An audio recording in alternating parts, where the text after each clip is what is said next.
چھوٹا سا مناظرہ سنا دوں اپنا, چھوٹا سا, زیادہ نہیں. ایک دفعہ ایک صاحب میرے پاس آئے. وہ اصل میں واقعہ سنانے سے فائدہ یہ ہوتا ہے کہ واقعے کے ضمن میں بات بالکل اچھی طرح دماغ میں اتر جاتی ہے. ایک دن ایک صاحب آئے, وہ بھی وہی تھے, پارٹ 1 والے تھے. وہ پارٹ 1 تھے نا جماعت المسلمین, پارٹ 1 پارٹ 2. تو میرے خیال ہے پارٹ 1 کے تھے, پتہ نہیں پارٹ 2 کے تھے. تو وہ مجھے کہنے لگے کہ تم لوگ جو فقہا کو مانتے ہو, فلاں نے ابو حنیفہ نے یہ کہا, تو امام شافعی نے یہ کہا, تو فلاں فقہا نے یہ کہا, یہ کیا ہوتا ہے؟ قرآن کہہ رہا ہے اتبعوا ما انزل الیکم من ربکم, اللہ نے تم پر جو قرآن نازل کیا صرف اور صرف اس کے پیچھے چلو, صرف اس کے پیچھے چلو. ولا تتبعوا من دونہ اولیاء, اور اس کے کو چھوڑ کر کسی اور کو فالو مت کرو. تو جب خاموش ہوئے, میں نے کہا قرآن میں جو اللہ نے کہا کہ اس کتاب کے پیچھے چلو جو نازل ہوئی ہے, تو پوری کتاب مراد ہے یا آدھی مراد ہے؟ پوری کے پیچھے چلیں یا آدھی؟ میں سمجھ گیا کہ وہ کیا ہو گئے ہیں, پریشان. کہنے یار یہ تو مسئلہ خراب ہو گیا, پتہ نہیں کون سی آیت پیش کریں گے مولوی صاحب. میں نے کہا پورے کے پیچھے چلو یا آدھے کے؟ اس نے کہا پورے کے. میں نے کہا پورے میں یہ بھی تو ہے وَاتَّبِعْ سَبِيلَ مَنْ أَنَابَ إِلَيَّ, اس شخص کے پیچھے چلو جو میرے راستے پر چل رہا ہے بھائی.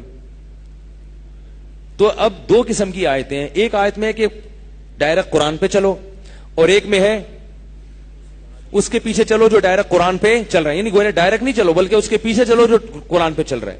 اب میں نے یہ کہا یہ ایک ہی دو مختلف قسم کے حکم ایک ہی آدمی کو نہیں دیے جا سکتے کہ ڈائریکٹ بھی چلو اور کسی کو واسطہ بنا کے بھی چلو. یہ تو ایسا ہی ہو گیا, آپ سوراب روڈ پہ کھڑے ہیں, آپ کو حیدرآباد کا راستہ معلوم نہیں, آپ کے پاس کار ہے, آپ حیدرآباد جانا چاہتے ہیں, آپ کسی پوچھ رہے ہیں میری منزل حیدرآباد ہے تو میں کیا کروں.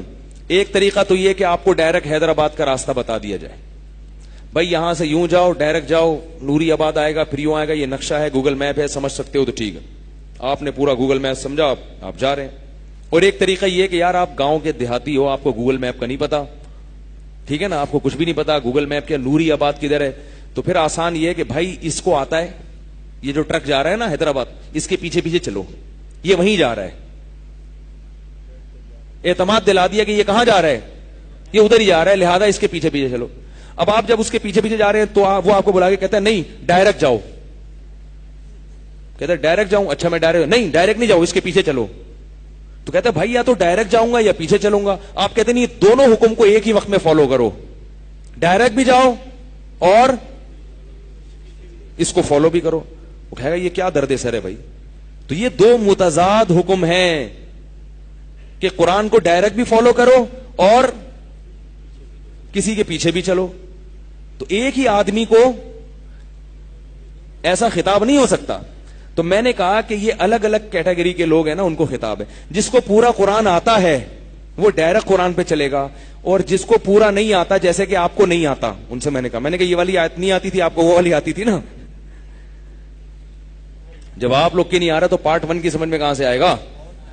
تو میں نے کہا کہ جس کو پورا قرآن آتا ہے تو وہ ڈائریکٹ چلے گا, جس کو پورا نہیں آتا تو وہ اس کے پیچھے چلے گا جس کو پورا آتا ہے. آتا نہ ہو اور دعویٰ یہ کرنا کہ مجھے پورا آتا ہے اور لوگوں کو اپنے پیچھے چلا دینا, اس سے کیا پیدا ہوگی, گمراہی. تو آپ پورا قرآن لوگوں کو نہیں بتا رہے, آدھا آدھا بتا رہے ہیں, آدھا آدھا بتا رہے ہیں. پھر ہوا کیا, وہ ایک الگ کہانی ہے. تو میں یہ عرض کر رہا ہوں کہ مسئلہ گڑبڑ کہاں سے ہوتا ہے, ہم پورے قرآن کو فالو نہیں کرتے. تو پورے قرآن میں اللہ نے علماء کی اتباع کا بھی حکم دیا ہے. تو یہ جو منکرین حدیث ہیں یا وہ لوگ جو فقہا کی اتباع میں عار محسوس کرتے ہیں اور وہ کہتے ہیں ہم صرف قرآن و سنت کو مانتے ہیں, تو نہیں مانتے قرآن و سنت کو. اگر ہم پوری حدیثوں کو مانیں گے تو حدیثوں کا مطلب بھی آپ سمجھ لیں. رسول اللہ صلی اللہ علیہ وسلم کی صحیح حدیث ہے, آپ نے فرمایا بلغوا عنی ولو آیا, جو بھی مجھ سے سنو آگے پہنچا دو. اور فرمایا رب حامل فقہ غیر فقیہ, بہت سے لوگ علم کی بات جانتے ہیں مگر سمجھتے نہیں ہیں, تو تم ایسے تک پہنچا دو گے جو تمہارے پہنچانے سے جان لے گا اور اس کا مطلب سمجھ بھی لے گا. تو پتا چلا کہ حدیثوں میں ہر حدیث کا مطلب ہر ایک کی سمجھ میں نہیں آتا. کچھ لوگ سمجھ لیتے ہیں اور کچھ نہیں سمجھتے. تو جو نہیں سمجھتے وہ ان کو فالو کریں گے جو سمجھتے ہیں. تو اس لیے اپنے آپ کو یہ کہنا کہ میں, جیسے آج کل ایسے پروفیسر پیدا ہو رہے ہیں کہ ہم کسی کو نہیں مانتے. ان کو فقہا کے حوالے دو, علماء کے حوالے دو, نہیں مانتے, ہم نہیں مانتے.